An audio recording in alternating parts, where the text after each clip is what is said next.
두 번째 시간입니다. 오늘 여러분하고 같이 이야기할 곳은 스페인 바르셀로나에 있는 사그라다 파밀리아 성당입니다. 사그라다 파밀리아 성당 이야기 전에 스페인이라는 나라에 대해서 간단히 살펴보고 넘어가도록 하겠습니다. 우선 스페인은 수도가 마드리드입니다. 이 마드리드에는 프라도 미술관, 세계 4대 미술관 중에 하나인 프라도 미술관, 마요로 광장, 스페인 왕궁 등을 보실 수 있습니다. 또한 이 바르셀로나는 사그라다 파밀리아 성당이 있는 도시이기도 하고요. 우리나라로 치면 저는 경주 같은 도시라고 생각합니다. 왜냐하면 우리나라 경주는 근처에 포항 가까운 경주에 워낙 많은 문화유적지도 있지만 또 포항 같은 곳들이 가까이 있어서 바다도 같이 볼 수 있는 곳이고요. 이 바르셀로나가 마찬가지로 그런 우리나라의 경주 같은 곳입니다. 사그라다 파밀리아 성당도 그렇고 구엘공원, 빈센스, 몬주익 언덕, 람브라스 거리, 까사바티오, 까사밀라 이 밖에도 수도 없이 많은 볼거리들이 풍부한 지역입니다. 그래서 저는 꼭 스페인 여행의 핵심은 바르셀로나를 보는 것부터 시작이라고 말씀을 드리고 있습니다. 또한 거리상으로는 한 3시간 반 정도 거리에 사라고사라는 지역이 있습니다. 여기는 옛날에 아라곤 왕국의 수도이기도 하고요. 팔라르 광장이라든가 그다음에 바실리카 필라르 대성모 성당이 있는 곳이기도 합니다. 이 사라고사에서 마드리드까지는 대략 5시간 정도 소요됩니다. 또 이 마드리드에 바로 붙어 있는 똘레도라는 지역은 마드리드에서 1시간 정도 소요되고요. 이 똘레도는 산토 도메 교회와 똘레도 대성당이 볼거리가 있는 곳입니다. 그 다음에 이동해야 될 곳은 그라나다라는 지역입니다. 이 그라나다라는 지역은 우리나라 드라마에서도 많이 나왔었지만 아람브라 궁전이 있는 곳이고요.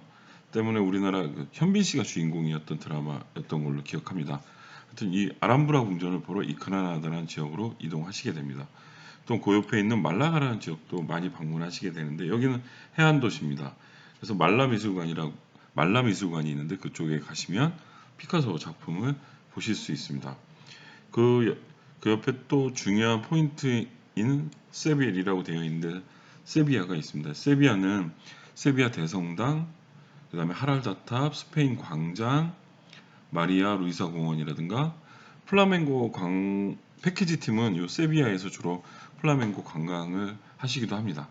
그리고 이 말라가하고 세비야 사이에 지도에선 보이지 않지만 론다라는 지역이 있습니다. 이 론다라는 지역은 누에보 다리와 와인으로 유명한 곳입니다.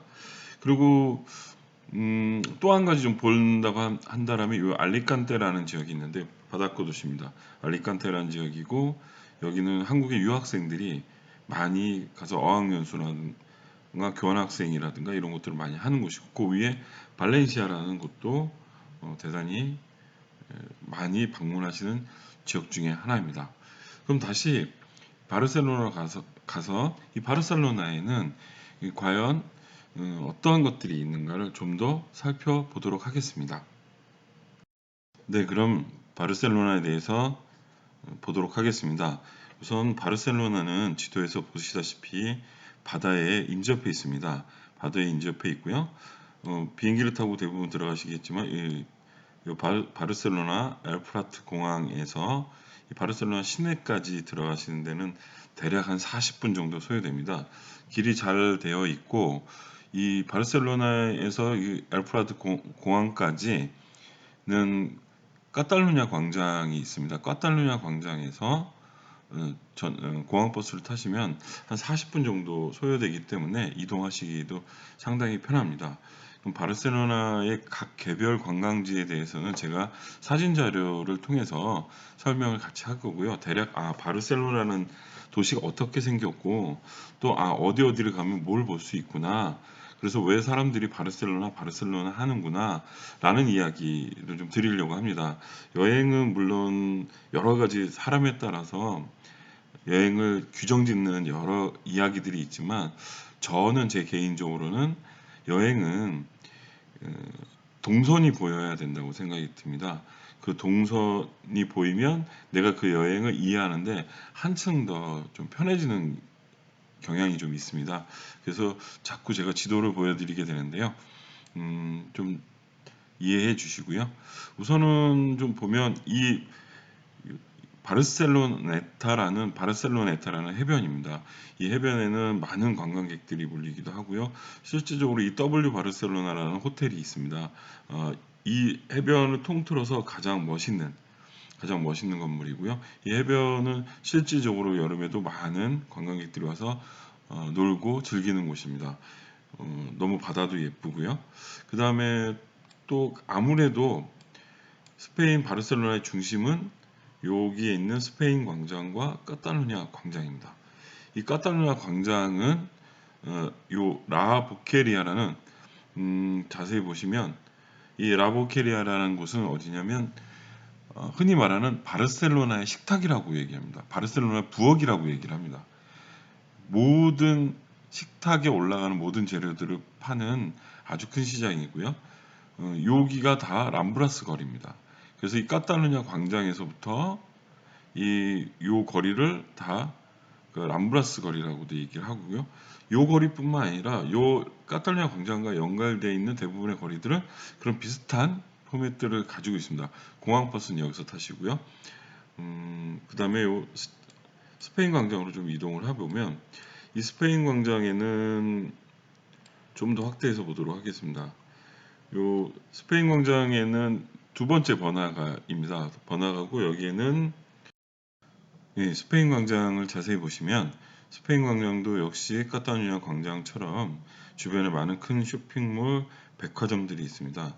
그리고 이 스페인 광장에서는 제일 크게 있는 쇼핑몰이 그 아레나 바르셀로나라는 곳이 있고요. 이 지하 1층에 메르카도나라는 스페인 우리나라로 치면 홈플러스 이런 곳이 여기에 지하에 메르카도나 그 다음에 지하에 보시면 뭐 은행 입출금 하실 수 있는 거 그다음에 식당들 이런 것들 푸드코트 이런 것들이 되게 잘 되어 있고요.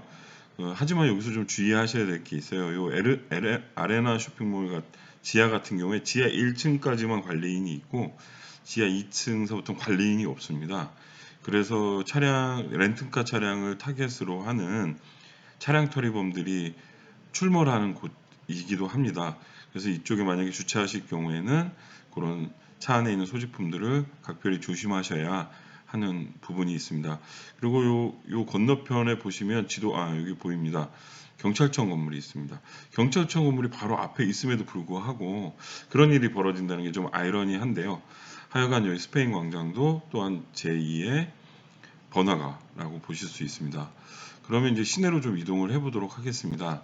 시내로 좀 이동을 하면 제일 많이 들으셨던 게 바르셀로나는 가우디 투어라는 것이 있다라고 말씀을 들으셨을 거예요. 가우디 투어라는 건 가우디 건축물들을 보시면서 이 여행을 하시는 거죠.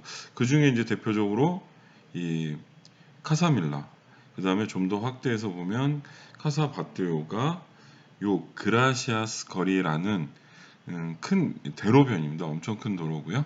여기 카사밀라와 카사바티오가 가우디 투어 중에 하나인 것들이 이 자리에 있습니다. 카사가 이제 집이라는 뜻이다 보니까 밀라의 집, 카사바티오는 바티오의 집이라고 얘기하고요. 이 바티오 카사밀라 만약에 두 군데 다 들어가서 보시면 좋겠지만 두 군데 다 한 군데를 선택하시라고 한다라면 저는 카사바티오를 추천드립니다. 골드, 실버에 따라서 입장료가 조금씩 다르고요. 한 군데를 딱 골드하고 실버의 차이에 의해서 한 군데를 딱 보시거나 보실 수 없거나 이런 차이가 있습니다. 금액은 29유로, 실버가 29유로, 제 기억이 맞다면 골드가 35유로 정도 하는 걸로 알고 있습니다. 그리고 또 이동을 좀 하면 무엇보다도 여기에 보면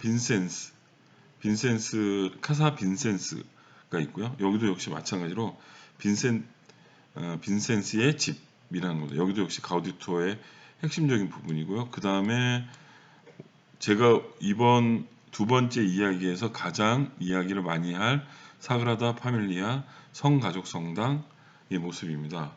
이렇게 중심부에 있고요. 요 주변에는 스타벅스도 있고요. KFC도 있고요.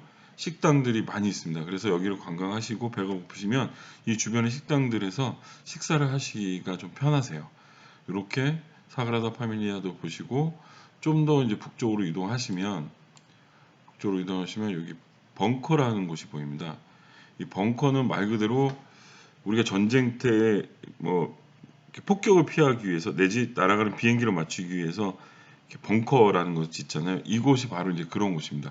그렇다 보니까 이 벙커에서 보이는 이 벙커라는 곳에는 산 높이에 있습니다. 산 높이에 있다 보니까 여기서 전체 양쪽으로 바르셀로나 시내와 교외 지역을 다 보실 수가 있게 되는 거예요.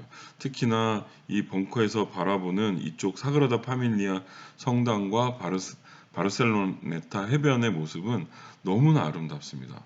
그래서 꼭 저는 바르셀로나를 개인적으로 가시는 분들은 패키지는 좀 힘들 수도 있어요. 근데 이 벙커라는 곳을 꼭 방문하셔서 여행해 보시라고 저는 추천드립니다. 그 다음에 또 한 가지는 구엘공원.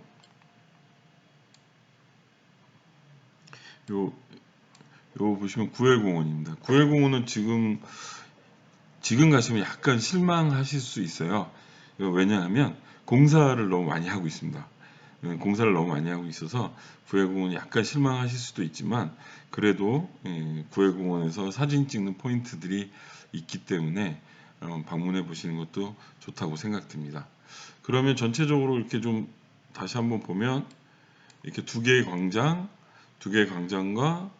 카탈루냐 스페인 광장, 그 다음에 사그라다 파밀리아, 그 다음에 카사 빈센스, 카사 밀라, 카사 바티오, 벙커, 구엘공원, 이 외에도 여기 보면 FC 바르셀로나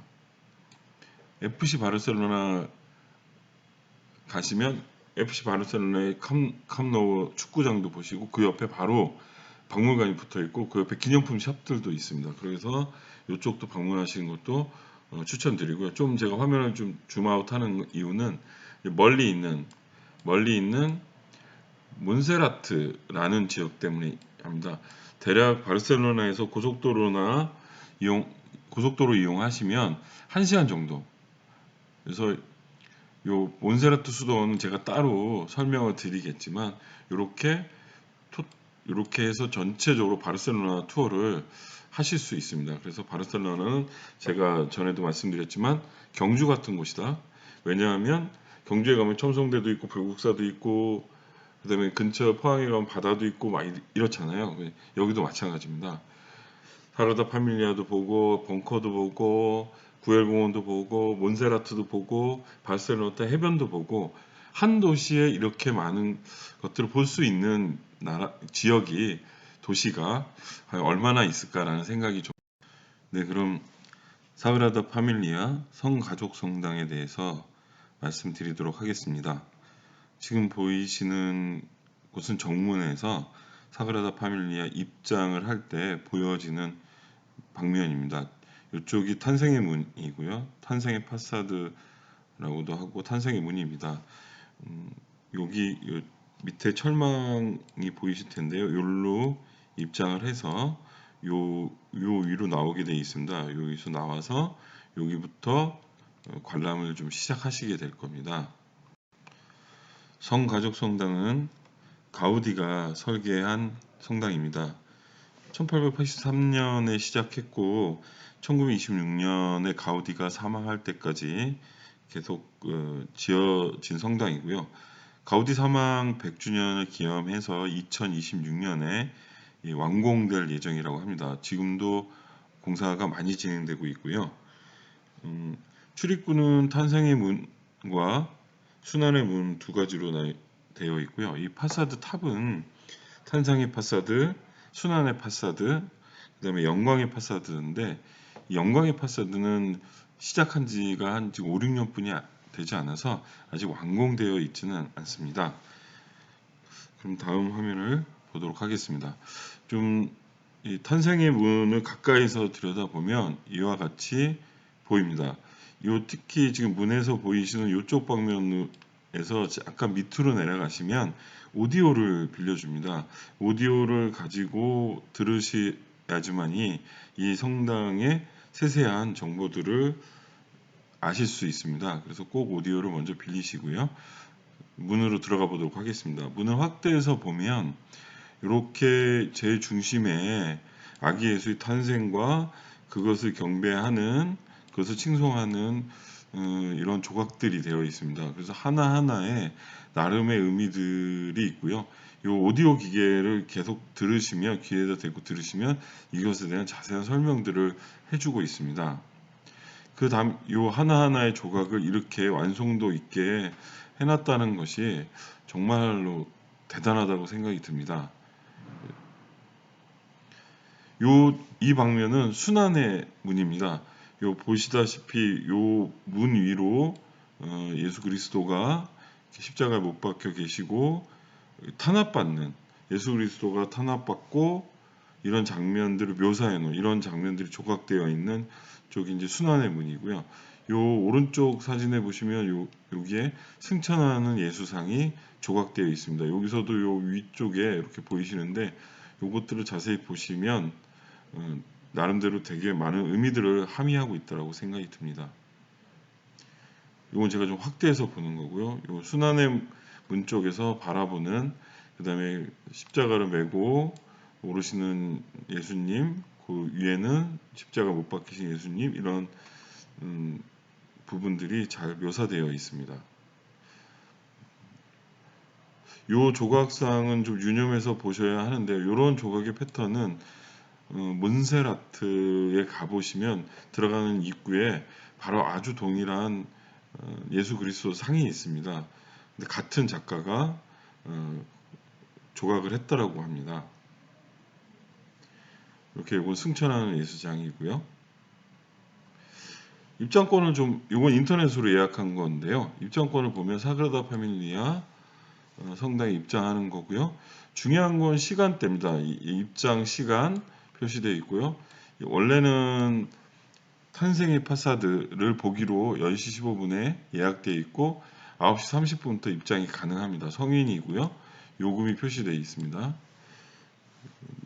요거는 날짜고요. 12월 2일 날 제가 스페인 사그라다 파밀리아 성당을 제일 마지막으로 본 날짜입니다. 예. 근데 우선은 이날은 그 성당 측의 사정에 의해서 제가 탄생의 파사드를 못 오르고 순환의 파사드를 봤습니다. 그래서 티켓을 변경하는 과정들이 있고요. 요 입구에 보시면 이렇게 전체 모형이 나와 있고 그 유리관 안에 담겨져 있어서 그것들을 보고 설명을 들으실 수 있습니다. 이렇게 설명을 듣는 여러 사람들의 모습들이 보이고요. 이렇게 귀에다가 저런 귀에 요 기계가 바로 오디오 기계입니다.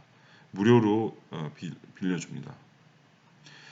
내부에 입장하시면 이렇게 너무나 황홀하다는 표현이 맞을 것 같습니다.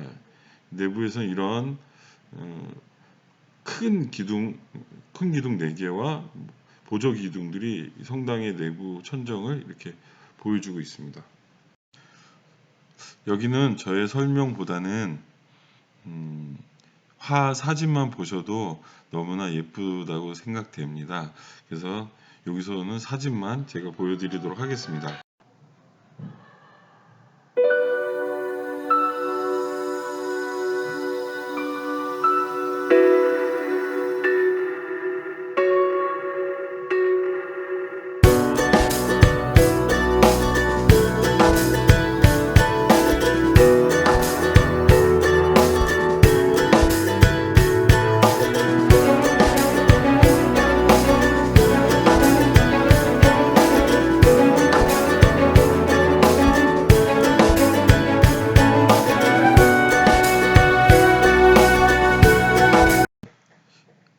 이곳은 순환의 파사드를 가기 위해서 엘리베이터를 타는 곳입니다. 순환의 파사드를 타고 엘리베이터를 타고 맨 위로 올라가서 내려오면서 포인트들을 관람하는 이런 시스템입니다. 지금 아까 밑에서 봤지만 요 오른쪽에 보이는 승천하는 예수상입니다. 이렇게 내려올 때 이런 계단을 내려오게 되는 경우가 있는데요. 되게 좀 어지럽습니다. 예, 어지럽으니까 특히나 자녀를 동반한 여행이 예정되어 있으시다면 이 구간에서는 좀 주의하셔서 내려오셔야 됩니다. 이렇게 멀리 바다가 보이고 파리 시내, 바르셀로나 시내가 조망되는 이런 모습도 보실 수 있습니다. 여기가 제일 전체 가우디 성당의 전체 모습을 사진 찍기 좋은 곳이 바로 앞에 있는 공원에 포인트가 있습니다.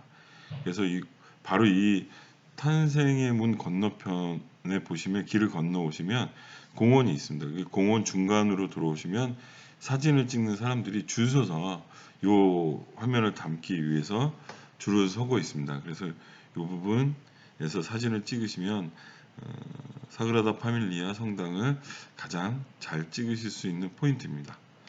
몇 가지 사그라다 파밀리아 성당에 대해서 말씀을 드렸습니다. 고맙습니다.